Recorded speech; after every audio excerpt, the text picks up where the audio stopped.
గతంలో మనం మీ సేవకెళ్ళకుండా ఇంట్లోనే ఉండి మీ సేవ లాగిన్ ఎట్లా అవ్వాలో మనం నేర్చుకున్నాం. ఇప్పుడు మీ సేవ ద్వారా మనము ఇన్‌కమ్ సర్టిఫికేట్ ఎలా అప్లై చేసుకోవాలో నేర్చుకుందాం. దీనికి మనం మీ సేవకెళ్ళాల్సిన అవసరం లేదు. మన ఇంట్లో ఉండే ఇన్‌కమ్ సర్టిఫికేట్ అప్లై చేసుకోవచ్చు. అయితే దీనికి మనకు ముందుగా ఒక passport size photo, ration card, Aadhaar card 1 MB దాటకుండా పీడీఎఫ్ రూపంలో చేసుకోవాలి. ఫోటో మాత్రం జేపీజీలో ఉండాలి. మీ సేవ పోర్టల్‌లోకెళ్ళి income certificate application form download చేసుకోవాలి. తర్వాత ఆ ఫామ్‌ని నింపవలసి ఉంటుంది. ఫస్ట్ ఖాళీలో మన పేరు, సర్‌నేమ్‌తో రాయాలి. దాని తర్వాత భర్త పేరు రాయాలి. మండలము, గ్రామము, హౌస్ నంబర్ రాసి రేషన్ కార్డ్ రాయాలి. కుటుంబ ఇన్‌కమ్ 70,000 నుంచి 80,000 వరకు రాయొచ్చు. అక్షరాలా రాయాలి. ఇన్‌కమ్ సర్టిఫికేట్ దేనికోసం అవసరమో రాయాల్సి ఉంటుంది. ఫీజ్ రీయింబర్స్‌మెంటా లేదా ఇంకేదైనా అవసరం ఉంటే దాన్ని రాయాల్సి ఉంటుంది. లింగం ఉన్నకాడ స్త్రీ, పురుషు అని చెప్పేసి రాయాలి. పుట్టిన తేదీ, లొకాలిటీ, జిల్లా, పిన్ కోడ్ ఇవన్నీ రాసేయాలి. రాసిన తర్వాత మనకు దాని కిందనే ఆదాయం వచ్చు విధానం అని చెప్పేసి కొన్ని ఆప్షన్స్ ఉంటాయి. అందులో మనకు ఏ రకంగా ఇన్‌కమ్ వస్తుందో దాన్ని రాయాల్సి ఉంటది. దీన్ని 80,000కు మించకుండా రాయాలి. దాని తర్వాత చివరగా సంరక్షకుని సంతకం ఉంటుంది. అక్కడ మన భర్త గాని లేకపోతే తండ్రి గాని ఎవరైనా సంరక్షకుని సంతకం పెట్టాల్సి ఉంటుంది. దాని తర్వాత దరఖాస్తుదారు సంతకం పెట్టాలి. పైన బాక్స్ ఉన్న దగ్గర ఫోటో అతికించాలి. ఇప్పుడు మనం అప్లికేషన్ మీ సేవలో ఎట్లా అప్లై చేయాలో ఇప్పుడు నేర్చుకుందాము. గూగుల్లోకి వెళ్ళి యూజర్ నేమ్ కాడ మన మీ సేవ పోర్టల్లో లాగిన్ అవ్వాల్సి ఉంటుంది. యూజర్ నేమ్ కాడ మన యూజర్ నేమ్ కొట్టేసి మనం మీ సేవలో పెట్టుకున్న పాస్వర్డ్ టైప్ చేసిన తర్వాత మొబైల్ కొన్నాళ్ళలో ఎంట్రీ చేయాల్సి ఉంటుంది. ఎంట్రీ చేసిన తర్వాత ఇక్కడ మనకు వివిధ రకాల అవి వస్తాయి. రెవెన్యూ కాడ క్లిక్ చేయాలి. రెవెన్యూ కాడ క్లిక్ చేసిన తర్వాత అందులో మనకు income certificate, date of birth certificate, caste ఇట్లా వివిధ రకాల అప్లికేషన్స్ వస్తుంది.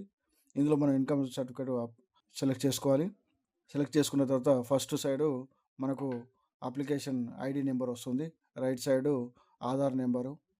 దాని తర్వాత మనము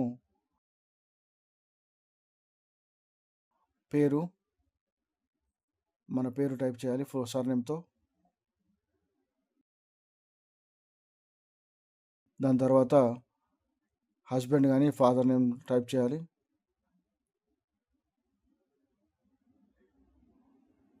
డేట్ ఆఫ్ బర్త్.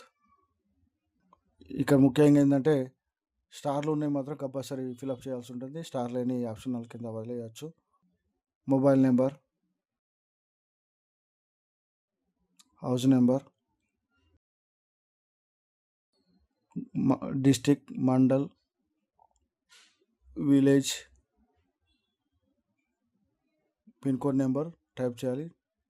ఇక్కడ మన మొబైల్ నెంబర్ టైప్ చేయాలి. ఇంకోటి పెట్టచ్చు లేకపోతే లేదు. దాని తర్వాత ఇక్కడ మనకు ఏ రకంగా కావాలి అంటే మాన్యువలా, పోస్టల్ అయితే చాలా రోజులు అవుతుంది. నెల కూడా పట్టచ్చు. అందుకని చెప్పేసి మనం మాన్యువల్ సెలెక్ట్ చేసుకుంటే మనకు వెంటనే ఒక 4-5 రోజుల్లో ఇన్‌కమ్ సర్టిఫికేట్ వస్తుంది. ఇన్‌కమ్ డీటెయిల్స్ కాడ మనం 80,000 అని పెట్టాలి. మన అప్లికేషన్ ఫామ్‌లో నింపినట్టే. ఇన్‌కమ్ డీటెయిల్స్ ఎంట్రీ చేసిన తర్వాత ఇక్కడ 3 ఆప్షన్స్ ఉంటాయి. Aadhaar card, ration card, photo అని చెప్పేసి దాని తర్వాత ఇన్‌కమ్ అనే కాడ ఫోటో అనే కాడ ఫోటో పెట్టాలి. టిక్ చేసేయాలి. టిక్ చేసి మనకు అక్కడ ఏవైతే అడుగుతుందో మన దగ్గరకు అందుబాటులో ఉన్న డాక్యుమెంట్స్ సబ్మిట్ చేయాల్సి ఉంటుంది.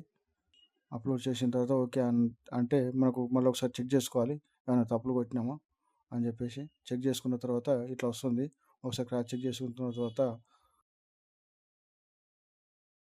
మనం మళ్ళీ క్లిక్ చేస్తే పేమెంట్ మోడ్లోకి వెళ్ళిపోతుంది. పేమెంట్ మోడ్లో వెళ్ళాక మనం ఇక్కడ నెట్ బ్యాంకా లేకపోతే టీ యాప్ ద్వారానా లేకపోతే యూపీఐ వాలెట్ ద్వారానా అనేది చెప్పేసి సెలెక్ట్ చేసుకోవాలి. ఇక్కడ నేనైతే వాలెట్ అని సెలెక్ట్ చేస్తున్నా. మనకి ఇక్కడ ఏంటంటే ₹45 పేమెంట్ చేయమని వస్తుంది. పేమెంట్ చేసేయాలి.